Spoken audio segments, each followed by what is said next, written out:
नमस्कार दोस्तों, स्वागत है आप सभी का स्टडी अफेयर्स में। हम चर्चा करेंगे आपके साथ में एक ऐसी खबर के ऊपर जो मेक इन इंडिया और आत्मनिर्भर भारत को लेकर के बहुत ही ज्यादा इंपॉर्टेंट है, बहुत ही ज्यादा इसके मायने हैं। क्या है खबर, चलिए उसके बारे में हम विस्तार से बात करते हैं। हाल ही में कुछ दिनों पहले आपने एक खबर सुनी थी कि जो हमारा एयर इंडिया है जो कि टाटा के कंट्रोल में है, ओके, एयर इंडिया जो टाटा के कंट्रोल में है उसने 470 विमानों का ऑर्डर दिया है। किसको दिया है? एयरबस को और बोइंग को। एयरबस और बोइंग, एयरबस और बोइंग ये कहाँ की कंपनीज हैं? एक कंपनी फ्रांस की है और एक कंपनी अमेरिका की है। ओके, इन दोनों कंपनीज को मिला करके ये 470 टोटल विमानों का ऑर्डर दिया गया है। देखिए, विमान दो तरीके के होते हैं। सबसे पहली चीज अगर हम बात करते हैं कि कौन कौन से तरीके के विमान होते हैं, तो दो टाइप्स हैं प्लेन्स के। प्लेन्स के दो टाइप कौन कौन से? एक प्लेन तो जो हम युद्ध में लेकर के जो अभिनंदन उड़ाते हैं और पाकिस्तान में जिससे बम गिराते हैं, जिसे क्या कहा जाता है?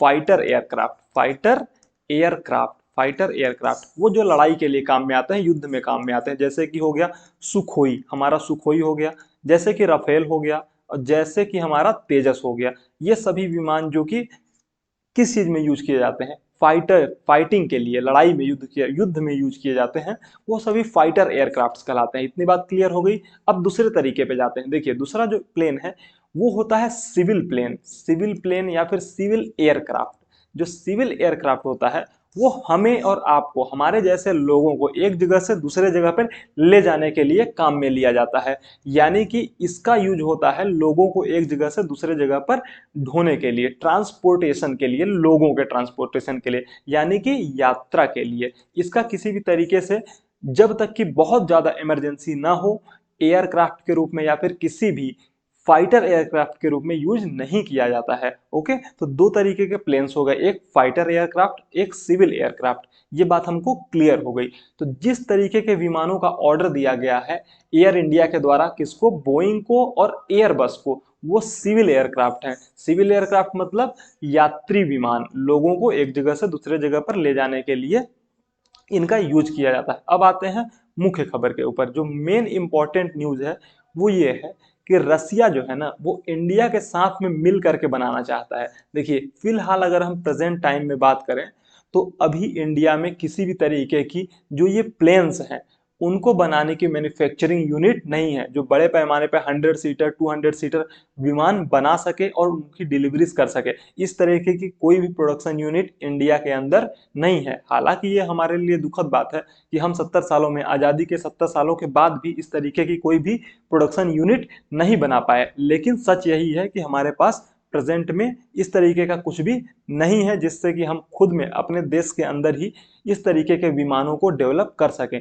प्रेजेंट टाइम में जो हमारा ग्लोबल मार्केट है वो लगभग 413 बिलियन डॉलर का है। 413 बिलियन डॉलर का। किस चीज का? इस एविएशन सेक्टर का। एविएशन में भी कौन सा सेक्टर? सिविल एविएशन सेक्टर, यानी कि जो पैसेंजर्स विमान होते हैं जो लोगों को एक जगह से दूसरे जगह पर लेकर के जाते हैं, वहां पर छोड़ते हैं, फिर वहां से लोगों को लेकर के आते हैं, दूसरी जगह पर पहुंचाते हैं। ये जो पूरा मार्केट है ना, उस पे दो बड़ी कंपनीज का कब्जा है। कौन कौन सी कंपनीज? एक है बोइंग और एक है एयरबस। बोइंग और एयरबस इन दोनों कंपनीज ने टोटल 90% ऑफ द मार्केट को कैप्चर करके रखा हुआ है। 90% ऑफ द मार्केट को कैप्चर किया गया है किसके द्वारा? बोइंग और एयरबस के द्वारा। हालांकि और भी छोटी मोटी कुछ कंपनीज है, जैसे कि चीन की कॉमेक हो गई, जापान की कंपनी हो गई, रूस की कंपनी है यूएससी, इनके द्वारा भी थोड़ा बहुत एक तरीके से मार्केट शेयर है। लेकिन 10% में तीन कंपनीज और 90% में दो कंपनीज। आप समझ सकते हैं कि कितना ज्यादा इन दोनों कंपनीज की डुओपोली है मार्केट के अंदर में।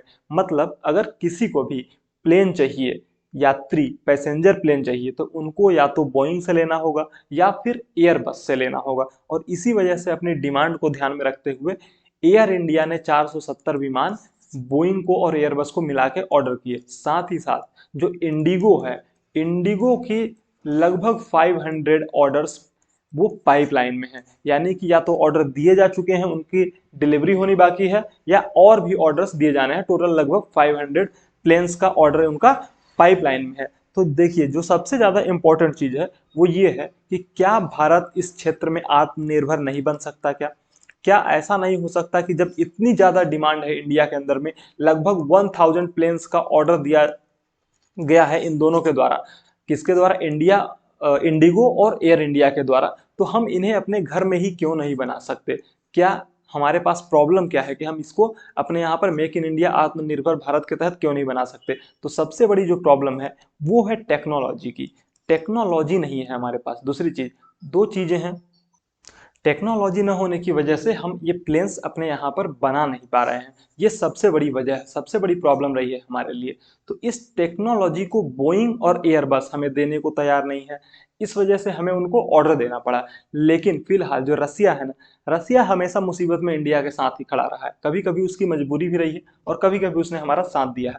तो इस बार रसिया चाहता है कि हम उसके साथ में मिल करके इंडिया के अंदर में ही इनको इस तरीके के पैसेंजर व्हीकल्स को या फिर पैसेंजर प्लेन्स को बनाएं और फिर उसको दुनिया को डिलीवर किया जाए और इंडिया की भी जरूरतों को पूरा किया जाए। सिर्फ ऐसा नहीं है कि इंडिया हमारे बारे में रसिया इंडिया के बारे में ही सोच रहा है, उसकी भी कुछ बहुत ज्यादा एक तरीके से इस पूरे मुद्दे में इंपॉर्टेंस है, उसकी भी कुछ अपनी प्राथमिकताएं हैं। वजह क्या रही है? देखिए, जब से रसिया और यूक्रेन का वॉर शुरू हुआ है, रसिया और यूक्रेन के वॉर के बाद से रसिया को बहुत ज्यादा सैंक्शंस फेस करने पड़े हैं। किसके द्वारा? वेस्टर्न वर्ल्ड के द्वारा, जिसमें अमेरिका और यूरोप की बहुत सी कंट्रीज हैं। उन सैंक्शंस की वजह से क्या हुआ? उस सैंक्शंस की वजह से रसिया की जो इकोनॉमी है वो पूरी तरीके से डाउन टर्न हो गई है, यानी एक तरीके से बहुत बड़ा स्लो डाउन देखने को मिल रहा है। कहां पर? रसिया के अंदर में रसिया की इकोनॉमी डूबती हुई दिखाई दे रही है। आगे हम आपको आंकड़े भी दिखाएंगे कि किस तरीके से उसकी इकोनॉमी लगातार श्रिंक हो रही है, यानी कि कमजोर हो रही है। और इसी वजह से फिलहाल प्रेजेंट टाइम में रसिया को जरूरत है बहुत ज्यादा पैसों की। और अगर वो इंडिया के अंदर में इस तरीके का प्लांट लगा देता है तो उसे पैसे की जरूरत पूरी हो सकती है। अब आप कहेंगे कि सर ये बताइए कि प्लांट इंडिया के अंदर में लग रहा है, बनाने वाली कंपनी है HAL, जो कि मिल करके बनाएगी यूएसई के साथ में, यानी कि रसिया के साथ में। प्लांट प्लांट लग रहा है इंडिया के अंदर, काम कर रही है HAL इनके साथ मिलके। तो रसिया को इससे बहुत ज्यादा कोई फायदा तो होगा नहीं। देखिए फायदा कैसे होने वाला है, एक चीज समझिए, रसिया ने जो अपने प्लेन्स बनाए हैं उसके जो पार्ट्स हैं ना, वो पार्ट्स उनके स्वदेशी हैं। पार्ट्स अगर स्वदेशी हैं तो हम अगर अपने यहाँ पर बनाएंगे तो काफी हद तक उनसे हमें पार्ट्स लेने पड़ेंगे, और उन पार्ट्स को जब हम उनसे परचेज करेंगे तो उससे रसिया को धन मिलेगा, उससे रसिया को फॉरेन करेंसी मिलेगी, पैसा मिलेगा, और फिर वो उसको फायदा होगा, वहां पर वो वॉर को पूरा तरीके से कंटिन्यू कर सकता है। देखिए ये पूरा वॉर जब से 24 से चालू हुआ है, उसके बाद से एक लंबा वक्त चला है। इस वॉर को देखते हुए लगभग 1 ईयर कंप्लीट होने वाला है, इस पूरे वॉर को 1 ईयर कंप्लीट होने वाला है, लेकिन ये खत्म होने वाला नहीं है। इस तरीके से इस वॉर ने एक तरीके से रसिया की पूरी कमर तोड़ दी है। रसिया को ये बिल्कुल भी उम्मीद नहीं थी कि ये वॉर 1 साल तक चलेगा। उसने सोचा था कि लगभग वो 1 महीने में ही पूरी तरीके से यूक्रेन पे कब्जा कर लेगा, लेकिन ऐसा हुआ नहीं। वजह क्या रही? वजह रही है यूनाइटेड स्टेट्स ऑफ अमेरिका और यूरोपियन यूनियन, इन दोनों के द्वारा जो यूक्रेन को सपोर्ट किया गया हथियारों का, और वहां पे यूक्रेन के लोगों का हौसला, उनके खुद का आत्मविश्वास कि वो लड़ने के लिए तैयार हुए, इन दो फैक्टर्स ने बहुत ज्यादा अफेक्ट किया और इसकी वजह से रसिया को बैक फुट पे जाना पड़ा। और उसी रसिया के बैक फुट पे जाने की वजह से रसिया को बहुत ज्यादा सैंक्शंस का भी इफेक्ट देखना पड़ा, और उसे कुछ हासिल भी नहीं हुआ अभी तक यूक्रेन के अंदर में। फिलहाल जो हम सैंक्शंस की बात करें तो पूरी दुनिया में सबसे ज्यादा सैंक्शंस इस समय पे रसिया पे लगे हुए हैं। रसिया के बाद ईरान पे सैंक्शंस लगे हुए हैं। तो रसिया पे इतने ज्यादा सैंक्शंस लगाए गए हैं यूएस और यूरोपियन यूनियन के द्वारा कि वो हाथ पैर कहीं पे चला नहीं पा रहा है। उसे जो मेन बैंकिंग सिस्टम है उससे बाहर कर दिया गया है। कौन सा मेन बैंकिंग सिस्टम? वही बैंकिंग सिस्टम जिससे पूरी दुनिया के अंदर ट्रांजैक्शंस होते हैं, यानी कि लेन देन का काम होता है, उससे बाहर कर दिया गया। उसका नाम क्या है? उस सिस्टम का नाम है स्विफ्ट। स्विफ्ट सिस्टम से बाहर कर दिया गया। अब स्विफ्ट सिस्टम से बाहर कर दिए जाने की वजह से रसिया ट्रांजैक्शंस कर ही नहीं पा रहा है और बहुत ज्यादा प्रॉब्लम उसको फेस करनी पड़ रही है। उसके पास डॉलर्स भी नहीं है। इस तरीके से अगर हम बात करें तो पूरी दुनिया में ना सबसे ज्यादा इस समय पे परेशान कोई कंट्री है तो वो रसिया है, क्योंकि एक तरफ से वॉर, दूसरी तरफ से सैंक्शन, और खुद की उसकी इकोनॉमी डूबती हुई चली जा रही है। ऐसा मैं नहीं कह रहा हूं, ऐसा IMF और वर्ल्ड बैंक बोल रहा है।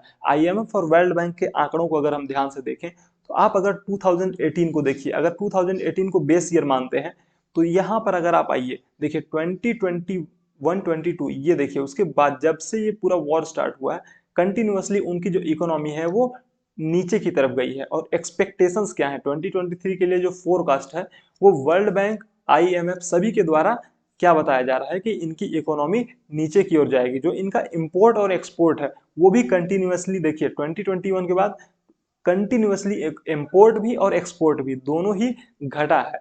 और इसी तरीके से जो इनका इन्फ्लेशन है वो भी कंटिन्यूअसली इन्फ्लेशन बहुत तेजी से बढ़ता चला गया है, महंगाई यहाँ पर बढ़ती चली गई है। हालांकि अभी देखना होगा कि लॉन्ग टर्म में इसका इम्पैक्ट क्या रहता है, लेकिन फिलहाल प्रेजेंट टाइम में रसिया को बहुत ज़्यादा प्रॉब्लम फेस करनी पड़ रही है सैंक्शंस की वजह से। और इसी वजह से वो चाहता है कि इंडिया के साथ में मिल करके वो प्लेन्स का निर्माण करे। इससे क्या होगा, इससे ये होगा कि आत्मनिर्भर भारत को फायदा मिलेगा और रसिया को उसको पैसा मिलेगा, उसको भी ये जो वॉर उसने स्टार्ट किया है उसको कंटिन्यू करने में फायदा मिलेगा। देखिए जब से रसिया ने स्टार्ट किया है वॉर, उसके बाद से जो बोइंग और एयरबस, रसिया खुद के प्लेन्स जो है वहां पे रसिया के अंदर यात्री विमान, वो बोइंग और एयरबस से ही खरीदता था, लेकिन उसकी सर्विसिंग को रोक दिया गया जैसे ही इसने यूक्रेन पे इन्वेजन किया।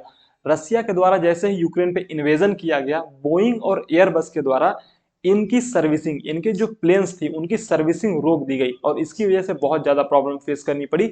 और यही बात रसिया के द्वारा इंडिया को कन्वे की गई कि आने वाले समय में आप जिस तरीके से बोइंग और एयरबस पे डिपेंडेंट होने जा रहे हैं ना, अगर किसी तरीके से मान लीजिए कोई प्रॉब्लम, कोई सिचुएशन क्रिएट होती है और बोइंग और एयरबस आपकी सर्विसिंग करने से मना कर देते हैं, आपके प्लेन्स की सर्विसिंग करने से मना कर देते हैं, तो आप क्या करेंगे। और ऐसी स्थिति में भारत को भी सोचना पड़ रहा है कि बात तो सही है यार कि अगर कोई प्रॉब्लम क्रिएट हो जाती है और ये लोग सर्विसिंग देने से मना कर देते हैं तो हमें दिक्कत हो जाएगी।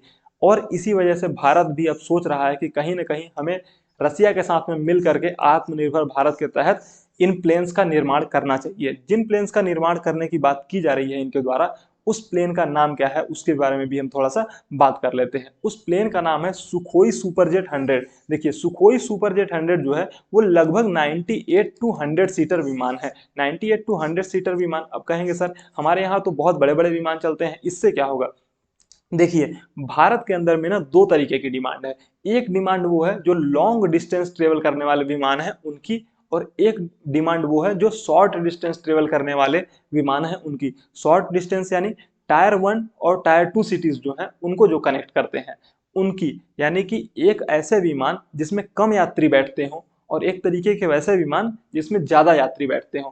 तो हमारे यहाँ पे जब से ये उड़ान योजना आई है, उड़ान यानी उड़े देश का आम नागरिक, उड़ान योजना के बाद से कंटिन्यूअसली हमारे यहाँ पे छोटे एयरपोर्ट्स बनाए जा रहे हैं और लोगों को डायरेक्ट कनेक्ट किया जा रहा है प्लेन्स के थ्रू कि वो हवाई यात्रा ज़्यादा से ज़्यादा कर सकें, टिकट को भी सस्ता किया गया है। और इसी वजह से 98 टू 100 सीटर जो विमान है उनकी हमें बहुत ज़्यादा ज़रूरत है और इसी चीज़ को रसिया ने ध्यान दिया।